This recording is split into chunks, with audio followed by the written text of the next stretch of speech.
नमस्कार दोस्तों, इस वीडियो में हम आपके लिए लेकर आए हैं बीएसपीएचसीएल के प्रीवियस ईयर हिंदी के क्वेश्चन। आइए हम पहले क्वेश्चन की तरफ चलते हैं। पहला क्वेश्चन है हमारा, क्या है? जिसको आपने बुलाया था वह विद्यालय गया है। यानी कि एक स्टेटमेंट दिया गया है कि जिसको आपने बुलाया था वो क्या गया है? विद्यालय गया है। तो पूछ क्या रहा है? उपरोक्त वाक्य में कौन सा सर्वनाम है? हमें क्या पूछ रहा है? सर्वनाम। ऑप्शन में क्या क्या है? उत्तम पुरुषवाचक सर्वनाम, यानी कि क्या होता है? पुरुषवाचक ही सर्वनाम होता है, उसी में एक ऑप्शन एक होता है प्रकार उत्तम। ठीक है, फिर प्रश्नवाचक, उसके बाद क्या दिया? निजवाचक, और फिर संबंधवाचक। तो इसमें अगर हम ध्यान से देखें तो क्या हो गया?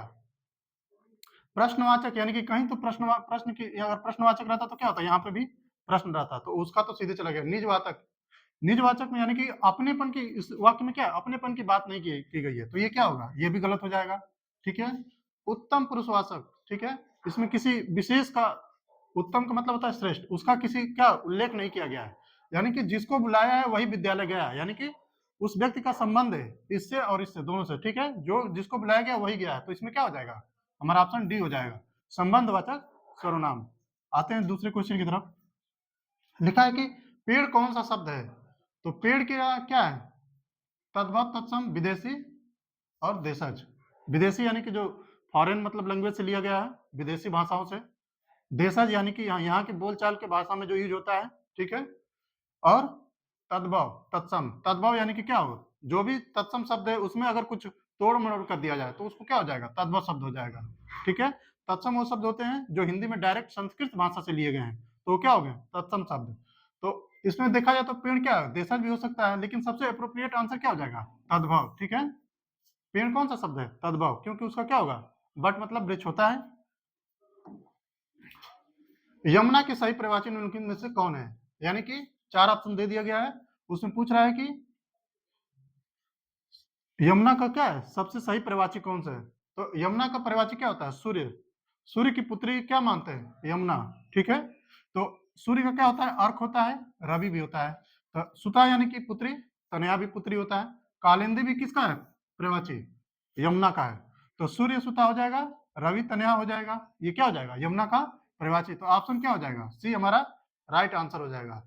अर्क सुता, रवि तनया और कालिंदी।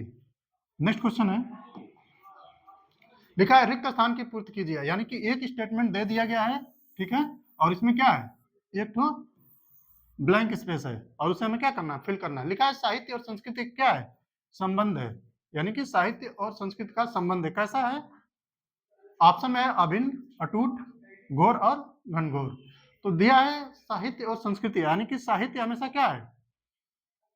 साहित्य को हमेशा कौन सा प्रभावित करती है? संस्कृति प्रभावित। मतलब जब जिस समय की बात रचना होती है, यानी कि साहित्य यानी लिखे जाते हैं कोई भी काव्य या फिर ग्रंथ वगैरह, तो उसमें क्या है? उस समय पे उसकी संस्कृति का क्या किया जाता है? वर्णन रहता है, वर्णन रहता है। तो वो क्या हो जाएगा? अभिन्न संबंध है। क्या हो जाएगा?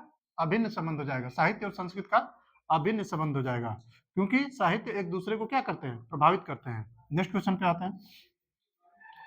मुहावरों का सही अर्थ मिलान कीजिए। यानी कि एक तरफ मुहावरा दे दिया गया है, दूसरी तरफ उसके अर्थ दिए हुए हैं, लेकिन जरूरी नहीं है कि वो क्या है? एक ही ऑर्डर में हो भी सकते हैं, नहीं भी हो सकते हैं। तो हमें क्या करना है? उसको फाइंड करना है। तो पहला मुहावरा है आंचल पसारना। आंचल पसारना यानी कि कोई भी, आंचल यानी कि महिलाओं के लिए ज्यादातर ये होता है, आंचल पसार के क्या करती है? प्रार्थना करती है। ठीक है,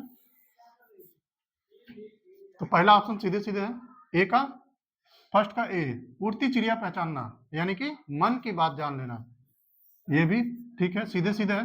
कंचन बरसना, कंचन का मतलब होता है क्या? सोना, सोना, गोल्ड। ठीक है, तो यानी कि लाभ ही लाभ होना, लाभ की बात आ रही है, पैसे की बात आ रही है, तो क्या हो जाएगा? कंचन बरसना। कलम तोड़ना, यानी कि जब बहुत बढ़िया लिखने वाला होता है, बहुत अच्छी हैंड राइटिंग होगी, बहुत अच्छा लिखना, क्या हो जाएगा? कलम तोड़ना। तो आंसर क्या हो जाएगा? पहले का ए, दूसरे का बी, तीसरे का सी और चौथे का D. D option is the right answer. ठीक है, नेक्स्ट क्वेश्चन है। अगला क्वेश्चन दिया अप्रत्यय निर्मित शब्द नहीं है। अप्रत्यय से निर्मित शब्द नहीं है। ठीक है, प्रत्यय क्या होता है? जो भी शब्द के पीछे लगता है उसको क्या बोलते हैं? प्रत्यय। और जो शब्द से पहले लगता है उसको उपसर्ग। ठीक है, तो इसमें क्या है? मिलना एक तो शब्द है, उसमें क्या लगा है? आप। तो क्या हो जाएगा? इसमें क्या लगा है? आप। तो निर्मित नहीं है, तो आंसर हमारा क्या हो जाएगा? पहला ही हो जाएगा। ठीक है, क्योंकि इसमें क्या है, आ प्रत्यय लगा हुआ है। अगला क्वेश्चन में, अगला ऑप्शन में देखेंगे तो चुनना यानी कि, और उसमें क्या लगा है, आ। ठीक है, तो चुनाव हो जाएगा, तो ये तो सही है। बचना और आओ, ठीक है, तो इसमें भी लगा हुआ है आओ। उसका उतरना और आओ, ठीक है, यानी कि तीनों में आओ लगा हुआ है और एक मतलब पहले में नहीं लगा हुआ, तो आंसर क्या हो जाएगा हमारा, पहला आंसर सही हो जाएगा। ठीक है, अगले क्वेश्चन की तरफ आते हैं। नेक्स्ट क्वेश्चन है, निम्नलिखित में से कौन सा अंधकार शब्द का, क्या है, अंधकार शब्द का पर्यायवाची नहीं है। ठीक है, तो निलय, निलय का मतलब क्या होता है, घर, रहने का स्थान, तो निलय का क्या हो जाएगा पर्यायवाची, अंधकार का पर्यायवाची नहीं होगा, कौन, निलय, तो पहला ये ऑप्शन क्या हमारा सही हो जाएगा। बाकी तिमिर का मतलब भी अंधकार ही होता है, सॉरी, तो ये, हाँ ठीक है, तिमिर का मतलब क्या हो जाएगा, अंधकार, तो ये हमारा ऑप्शन नहीं होगा। पूछा है कि सही नहीं है, अंधकार का पर्यायवाची नहीं है, तो ये क्या हो जाएगा, निलय हो जाएगा। बाकी तीनों क्या हो जाएंगे, पर्यायवाची हो जाएंगे, तो ये हमारे आंसर नहीं होंगे। आंसर क्या होगा, जो नहीं होगा, यानी कि A answer is the right answer. Next question, शुद्ध वाक्य का चयन कीजिए, यानी कि एक ही देखा जाए तो क्या है, एक ही वाक्य दिया है, उसको चार अलग अलग तरीके से दे दिया है, और उसमें पूछ रहा है कि इसमें सबसे शुद्ध कौन है। तो सबसे पहले ऑप्शन पे आते हैं, बच्चों को काटकर फल खिलाओ। ठीक है, बच्चों को काटकर, यानी कि बच्चे को अगर काट ही देंगे पहले, तो फल किसको खिलाया जाएगा। ठीक है, तो ये आंसर क्या, ये क्वेश्चन क्या, ये स्टेटमेंट गलत हो जाएगा, बच्चों को काटकर फल खिलाओ, बच्चों को काट देंगे पहले तो फल किसको खिलाएंगे, ये तो गलत हो जाएगा। बच्चों को काटकर फल खिलाओ, बच्चों को काटकर फल को खिलाओ, और बच्चों को काटकर फल खिलाओ, ये दोनों ही क्या है, गलत है। फिर बच्चों को पहले ही काट दे रहा है, ठीक है, तो ये भी गलत हो गया।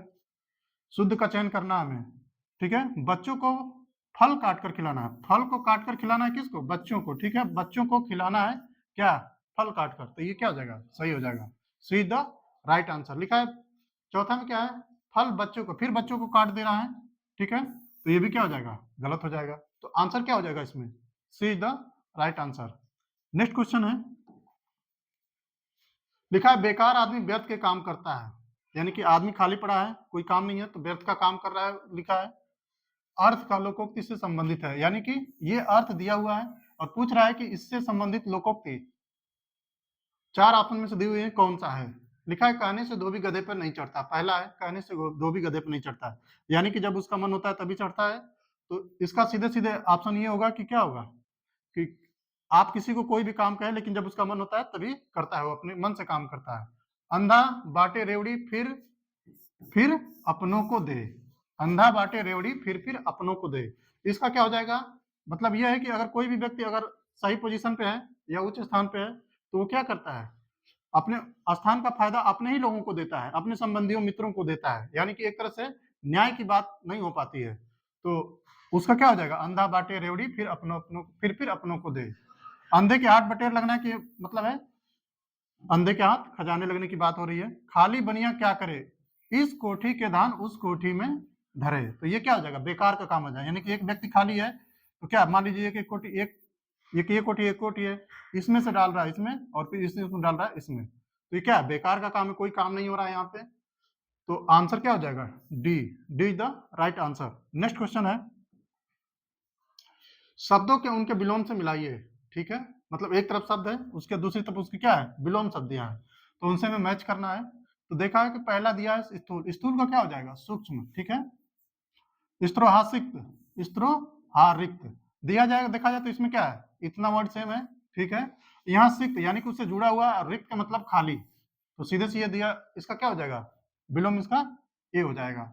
विराट, विराट का क्या हो जाएगा, क्षुद्र, और मौन का सस्वर, मौन मतलब जो बोल नहीं रहा, सस्वर मतलब जो एकदम मुखर है, बोल रहा है, तो इसमें क्या आंसर हो जाएगा, पहले का बी। ठीक है, पहले का बी एक ही ऑप्शन में है, बी में, दूसरे में ए, ठीक है, तीसरे में डी, तीसरे में डी है, चौथे में सी, तो be the right answer. Next question, लिखा है निम्नलिखित शब्दों में से क्रमशः सही पर्यायवाची होंगे, यानी कि तीन शब्द दिए हैं, पेड़, उत्तम और लता, इनके हमें मतलब क्रमशः पर्यायवाची ढूंढना है, क्या करना है, क्रमशः, ये नहीं कि आगे पीछे रहें, जैसे पहले पेड़ का होगा, फिर उत्तम का, फिर लता का, तो उत्तम क्या होता है, श्रेष्ठ की बात होती है, मुख्य की बात नहीं होती है। ठीक है, मुख्य और प्रधान क्या हो जाएंगे, पर्यायवाची हो जाएंगे एक दूसरे के। पेड़ पादप भी होता है, भूरी होता है, उत्कृष्ट, ठीक है, दूसरे नंबर पे क्या आ रहा है, उत्कृष्ट, यानी कि उत्तम का है।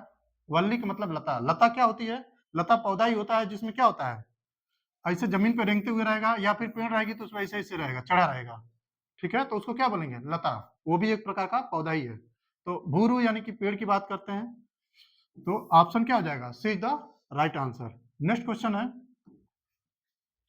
पुरुष पुरातन की वधु क्यों न चंचला होए, लोकोक्ति का सही अर्थ होगा।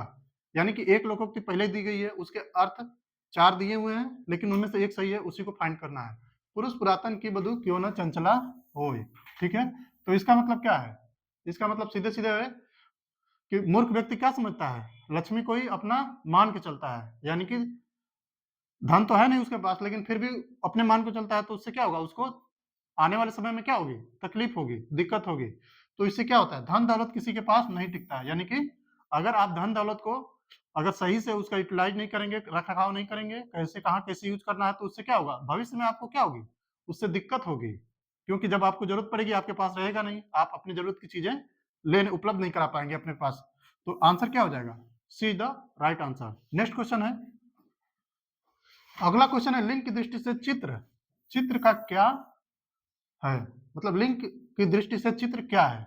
यानी कि चित्र को पूछ रहा है क्या? स्त्रीलिंग है, पुल्लिंग है, नपुंसकलिंग है, या उभयलिंग है? तो चित्र को मतलब अगर कोई भी वर्ड दिया है तो उसको जानने का सबसे सही तरीका है क्या? उसके साथ क्रिया को जोड़िए और फिर देखिए कि उसमें क्या भाव आ रहा है। तो चित्र क्या है? चित्र दिखता है, चित्र दिखती है नहीं कभी बोला जाता है। तो दिखता है से क्या समझ में आ रहा है? पुल्लिंग। तो चित्र का क्या हो जाएगा? लिंग जो हो जाएगा, लिंग की दृष्टि से चित्र क्या हो जाएगा? पुल्लिंग, यानी कि D the right answer. Next question है, बाबू की मृत्यु पर मुझे बड़ा कष्ट हुआ, ठीक है, उक्त वाक्य में कौन सा भाग गलत है? ठीक है, यानी कि एक सेंटेंस पूरा दिया हुआ है, वाक्य दिया हुआ है, और उसमें गलत पूछ रहा है कि यहाँ पे गलत क्या है। तो देखा जाए तो मुझे बहुत बड़ा कष्ट है, बड़ा कष्ट नहीं होता है, कष्ट क्या होगा? ज्यादा या कम होगा, ठीक है। तो यहाँ क्या होगा? सॉरी, बहुत इसमें दिया नहीं है, केवल बड़ा दिया है, ठीक है। तो हमें क्या निकलना है यहाँ पे? मुझे बहुत कष्ट हुआ, यानी कि बड़ा की जगह क्या होना चाहिए? बहुत, या फिर कम। कम तो होगा नहीं, ठीक है।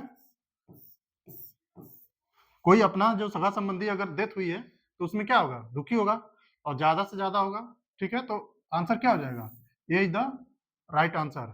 आज के लिए इतना ही, थैंक यू।